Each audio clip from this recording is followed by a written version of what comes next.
कभी ईरान में वॉर, कभी रशिया में वॉर, कभी मिडिल ईस्ट में टेंशन। ये दुनिया कभी शांति क्यों नहीं होती? एक वॉर खत्म तो दूसरी स्टार्ट। सवाल ये नहीं कि वॉर कब खत्म होगी, सवाल ये कि वॉर खत्म क्यों नहीं होती है। क्योंकि वॉर सिर्फ बैटलफील्ड पे नहीं, ह्यूमन नेचर, पॉलिटिक्स और सिस्टम के अंदर चलती रहती है। सबसे पहला फैक्टर है पावर का एंडलेस साइकिल। दुनिया एक लैडर की तरह है, हर कंट्री ऊपर चढ़ना चाहती है। सुपर पावर अपना डोमिनेंस नहीं खोना चाहते और राइजिंग कंट्रीज उन्हें रिप्लेस करना चाहती हैं। यानी कि पावर का गेम कभी खत्म नहीं होता, बस प्लेयर्स चेंज होते रहते हैं। इसका दूसरा रीजन है रिसोर्सेज, जो कि पूरे वर्ल्ड में अनइवनली डिस्ट्रीब्यूटेड है। यानी कि मिडिल ईस्ट में ऑयल ज्यादा है, चाइना में रेयर अर्थ और किसी किसी रीजन के अंदर तो वाटर की स्कैरसिटी है।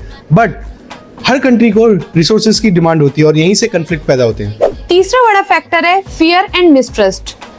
इंटरनेशनल लेवल पे कोई भी ट्रस्टेड रेफरी नहीं होता। एक कंट्री अपना डिफेंस सिस्टम बढ़ाती है तो दूसरी कंट्री इनसिक्योर फील करती है, फिर वो भी अपना डिफेंस बढ़ाती है।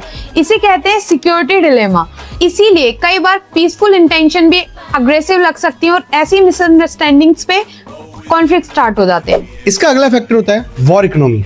हर वॉर के पीछे एक साइलेंट सिस्टम होता है, जैसे कि arms manufacture, defence company, private contractors, जिनकी वजह से वॉर एक ट्रिलियंस का बिजनेस बन जाता है। अगर वेपन्स बनेंगे तो यूज होंगे तो रिप्लेस होंगे।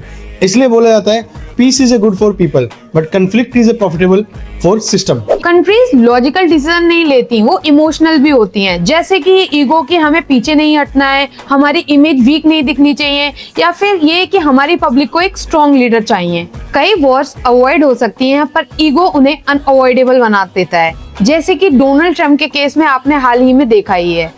डिसीजंस कुछ लोग लेते हैं लेकिन उसका खामियाजा मिलियंस ऑफ पीपल को चुकाना पड़ता है। हार्श रियलिटी है कि वॉर कोई देश जीतता नहीं है या कोई देश हारता नहीं है। अगर हारते हैं तो उस देश के लोग या उस देश का इंफ्रास्ट्रक्चर जो पूरी तरीके से बर्बाद हो चुका होता है, कोलैप्स हो जाता है, पूरी उनकी इकोनॉमी कोलैप्स हो जाती है, या फिर कुछ वो लोग जिनकी कई जनरेशन खराब हो जाती हैं कुछ लोगों की जिद की वजह से।